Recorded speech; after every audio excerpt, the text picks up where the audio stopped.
all words have lasting consequences. Many words inspire. Many words destroy. Words have power. And words hurt. Today's reading is part of the Sermon on the Mount, 3 chapters in the book of Matthew dedicated to Jesus' teachings. This particular passage begins a section where Jesus first affirms the words of Scripture, where Jesus first affirms that the words of Scripture have a permanent place in the life of his followers, and then illustrates specific commandments and how they will function. In this first one, he illustrates one of the 10 commandments. Do not murder. Some might know the command in its King James language. Thou shalt not kill. After this one, he goes on to illustrate other commandments using the same pattern. In each of these illustrations, Jesus names the commandment and then asks his followers to go beyond the strict definition of it, beyond simply seeing whether or not they violated the commandment, and to recognize the roots of the commandment. Here Jesus affirms the command, do not murder, but goes beyond it and finds anger at the root of violent activity. Anger and angry responses can escalate until people retaliate in ways that lead to injury or death. But Jesus goes on to say that words themselves cause injury. If you insult a brother or sister, Jesus says in verse 20 or verse 22, you will be liable to the council. Jesus says this in response to those who get stuck on the command to not murder. By identifying anger and insults as the root of murder, Jesus is telling those who have not committed murder that they are not necessarily better followers of the Scripture than those who have. While so many have focused on the way others should be judged for the damage they have caused, they failed to recognize the damage they were causing. Jesus reminds them that their damaging words have lasting consequences. Their words cause pain, and the words don't go away. The words endure. When it comes to words that inflict pain, I am really struggling right now with the current climate and division in our society today.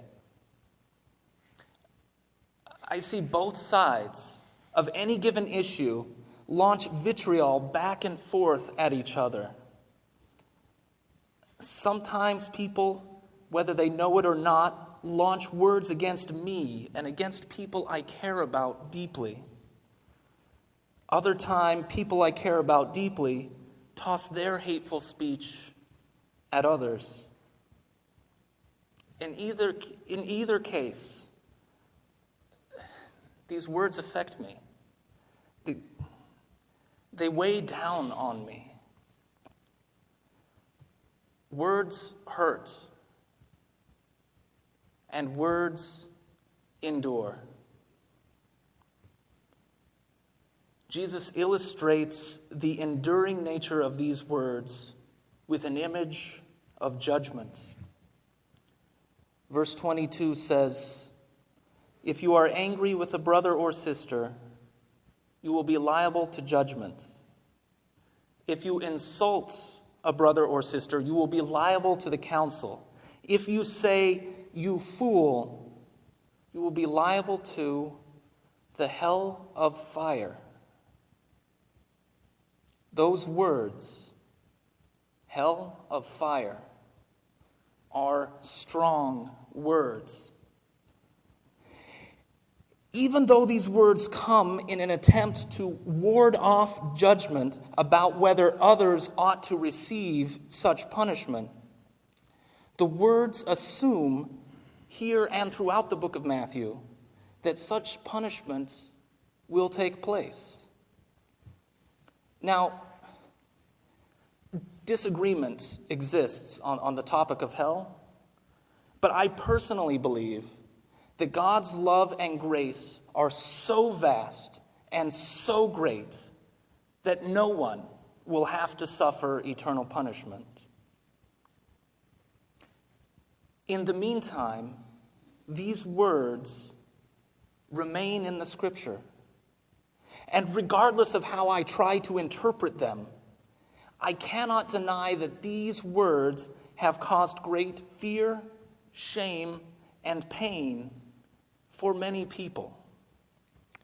I have talked to many who still suffer from the wounds caused by a fear installed into them that God would punish.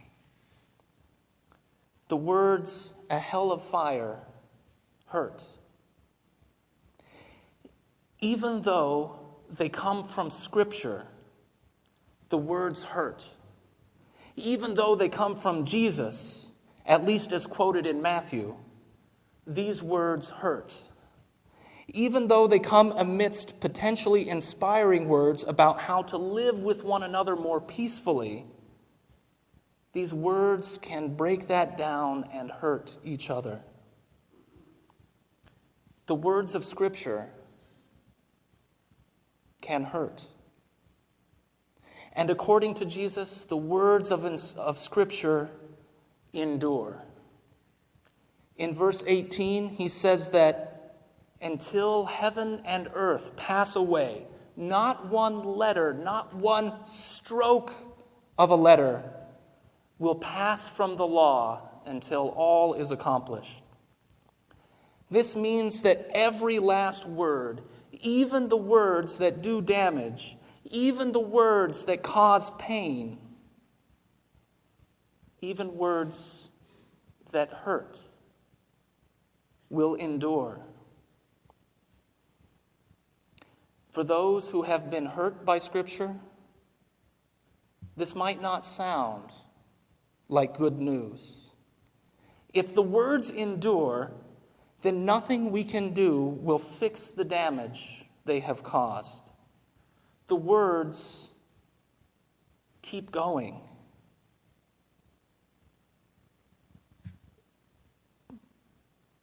But Jesus also reminds us that though the words of pain endure, these are not the last words. God has some words, and God has the last word. God is moving toward a reality where these words of pain no longer hold any power. This reality is the kingdom of heaven. Unlike just heaven, the kingdom of heaven isn't the place where we go when we die, but it's what earth looks like when God truly reigns in our lives. And as Christians, we come to the kingdom through our relationship with Jesus Christ. And Jesus did not come to destroy Scripture, but to fulfill the Scripture. For the Jewish people whom Jesus was teaching, Scripture was more than commandments. It was their story. Its words, both the inspiring words and the painful, difficult words, made up who they were as a people. I recall an opportunity I had to see some fragments of the Dead Sea Scrolls. when I saw the 2,000-year-old writing on the little fragments of paper, I felt like the whole community behind those writings was with me in that museum. And I felt like I was with them back in the ancient community of Qumran.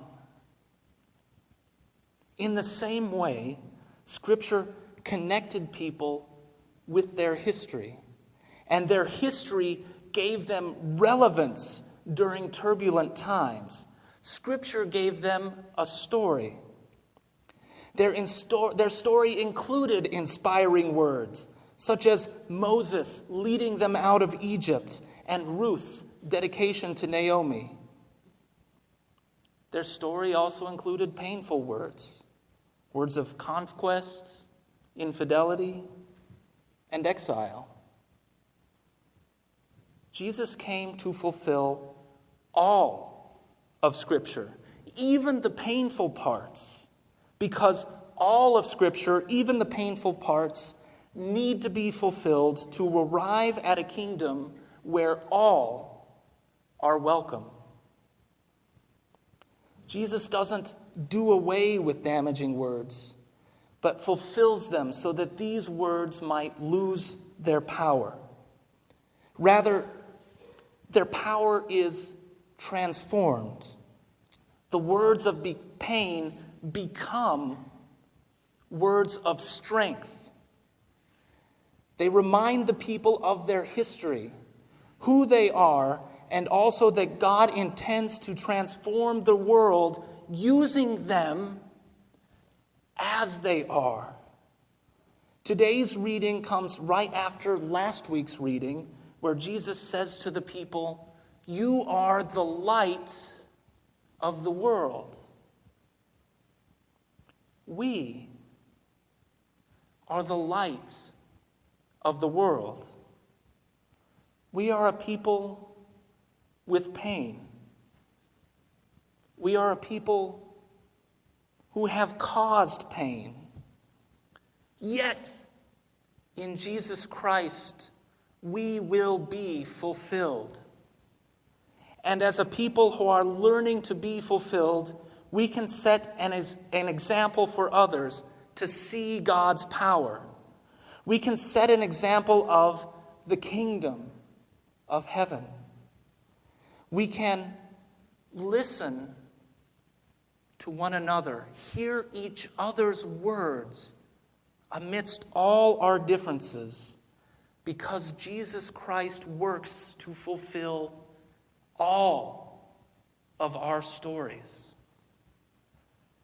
As Jesus Christ fulfills our stories, no longer can we put each other down, call each other names, but we honor and respect each other for who each person is. Each one of us has a different story, and many of our stories have enduring pain. But in Jesus Christ, we belong to a larger story, a story that has words of inspiration, words of suffering, and words of resurrection. And these words endure. The kingdom of heaven might not be here yet. The words still hurt, and new words of pain will surely come. But we have each other, and we have our promise in Jesus Christ. And that promise endures. Scripture endures. Jesus Christ endures. Our story endures. Indeed, the word endures.